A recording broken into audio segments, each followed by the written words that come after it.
Assalamualaikum warahmatullahi wabarakatuh. Saya Dian Andriani dengan NIM U2019-1014. Tujuan saya di sini untuk memenuhi tugas UAS mata kuliah kajian barat. Nah, di sini saya akan menjelaskan bagaimana fenomena kajian barat terhadap Al-Quran. Asal-usul bagaimana kajian barat terhadap Al-Quran di barat itu bermula pada saat perjumpaan Islam dan barat di Spanyol, yang kemudian berlanjut pada upaya yang mendalami Islam oleh barat. Model kajian Al-Quran yang didalaminya yang pertama yaitu penerjemahan Al-Quran. Nah, penerjemahan Al-Quran dalam bahasa Latin dan bahasa Eropa lainnya. Kajian Al-Quran di Barat itu tidak saja diarahkan pada alih bahasa Al-Quran ke dalam bahasa mereka, melainkan juga pada aspek-aspek lain terkait dengan Al-Quran. Nah, dalam perkembangannya ada beberapa kajian sejarah Nabi Muhammad. Dengan demikianlah kajian tentang sejarah Nabi Muhammad yang tidak menafikan penjelasan tentang kitab suci yang diturunkan kepada Nabi Muhammad. Meskipun kajian Al-Quran telah bermula sejak beberapa abad yang lalu, namun baru abad ke-18 gerakan pengkajian ketimuran ini diberi nama Orientalis. Orientalisme adalah gagasan pemikiran yang mencerminkan berbagai kajian tentang negara-negara Islam. Nah, objek kajiannya itu mencakup peradaban, agama, seni, sastra, bahasa, dan kebudayaan lainnya. Maka di sini saya akan memaparkan dua contoh tokoh orientalis. Nah, yang pertama yaitu Christoph Lusenberg.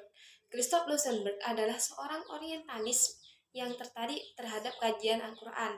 Nah, nama aslinya adalah Ephraim Malki, berasal dari Lebanon, Jerman. Nah, penganut fanatik Kristen atau Syriak Ortodok. Nah, adapun karya-karya Lusenberg antara lain yaitu Der Koran zum Islamic Stand, Kof Touch, terbit di tahun 2004, The Zero Aramaic Reading Quran. Nah, sebuah kontribusi untuk decoding dari Al-Quran terbit di tahun 2007 dan banyak karya-karya lainnya. Nah, di dalam pemikiran Lusenberg mengajukan kritik terhadap orientalis terhadap otentitas bahasa Al-Quran. Nah, menurutnya ada banyak hal yang harus direkonstruksi, dikaji ulang dalam Al-Quran, termasuk persepsi mengenai asal bahasa Al-Quran. Jika ditilik lebih dalam, proyek Lusenberg dan Geger memang memiliki kemiripan, karena idenya sama-sama berangkat dari pendekatan kritik sumber, source critical approach. Nah, terinspirasi bahwa pendekatan semacam ini pernah berhasil diaplikasikan terhadap teks Injil dan Perjanjian Baru. Nah, maka Lusenberg mencoba mengaplikasikan pendekatan yang serupa pada Al-Quran. Melalui pendekatan ini, Lusenberg menilai bahwa terdapat banyak kata di dalam Al-Quran yang disalahbacakan dan disalahartikan oleh para sarjana tafsir Muslim sehingga menimbulkan makna-makna yang ambigu. Nah, karena berbagai kesalahan inilah, Lusenberg dan beberapa pakar lainnya kemudian mengajukan upaya-upaya untuk merekonstruksi versi prakonik Al-Quran yang bertujuan agar teks Al-Quran terbebas dari seluruh ambiguitas dan ketidakjelasan makna.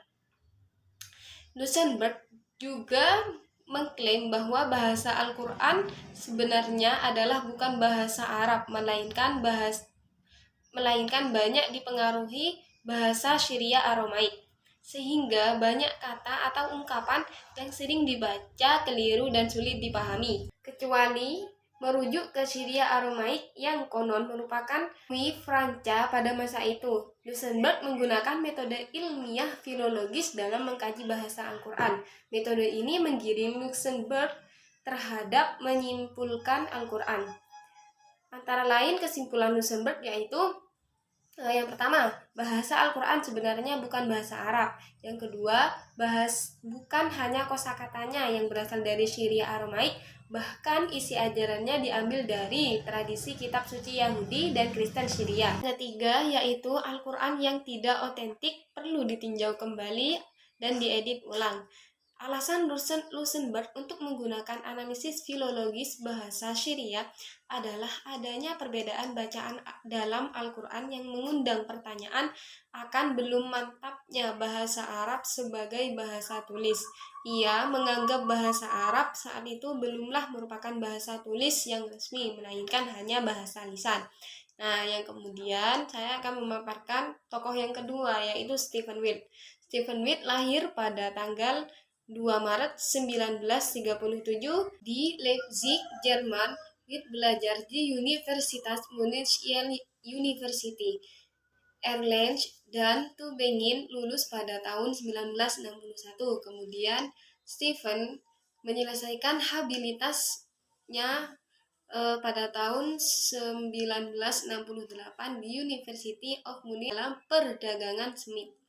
Adapun karya-karyanya adalah Das Kitab Al-Ain an die Arabische Lexikograph. Dalam pemikirannya, Witt lebih fokus pada kajian sumber-sumber bahan Al-Quran yang sebagaimana sudah dilakukan sebelumnya oleh Luxemburg. Nah, jika Luxemburg itu mengkaji sumber tersebut menggunakan literatur kritik, maka Witt mengkaji sumber tersebut menggunakan historical kritik. Menurutnya, Al-Quran menggunakan kata Hauri atau Hur'in bukan menggambarkan Al-Quran mengadopsi bahasa lain, tetapi lebih menggambarkan keadaan sosial masyarakat Arab pada waktu diturunkannya Al-Quran. Nah, sebagaimana yang telah diketahui bahwa keadaan masyarakat Arab secara geografis di tengah bentang gurun padang pasir, dan secara sosial masyarakat Arab dengan sesuatu yang tidak pernah dilihat sebelumnya, sehingga kata Huri atau Hur'in ini bersifat informatif terhadap orang yang percaya kepada Allah. Nah, ada 3 persoalan yang mendasar yang menjadi fokus dari kritikan Stephen Witt terhadap tesis Luxemburg. Mengenai otentitas bahasa Al-Quran yang dikatakan Luxemburg berasal dari bahasa Syriah Aramaik. Nah, itu yang pertama. Kemudian yang kedua itu mengenai pemaknaan kata Hauri atau Hur'in dengan bidadari surga yang menurutnya itu tidak sesuai dengan etimologi bahasa Syriah Aramaik.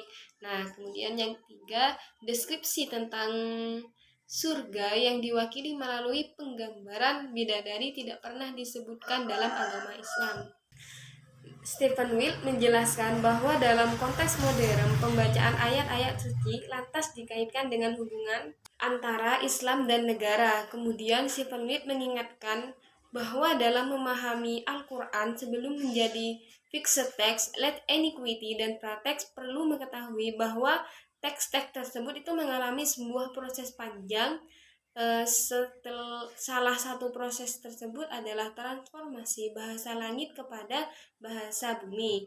Nah, transformasi tersebut diistilahkan oleh Witt sebagai metalinguistik. Oleh karena itu, Witt ketika mengkaji Al-Quran yang dibahas lebih detail pada tulisan ini tetap memegang teguh nilai-nilai metalinguistik tersebut.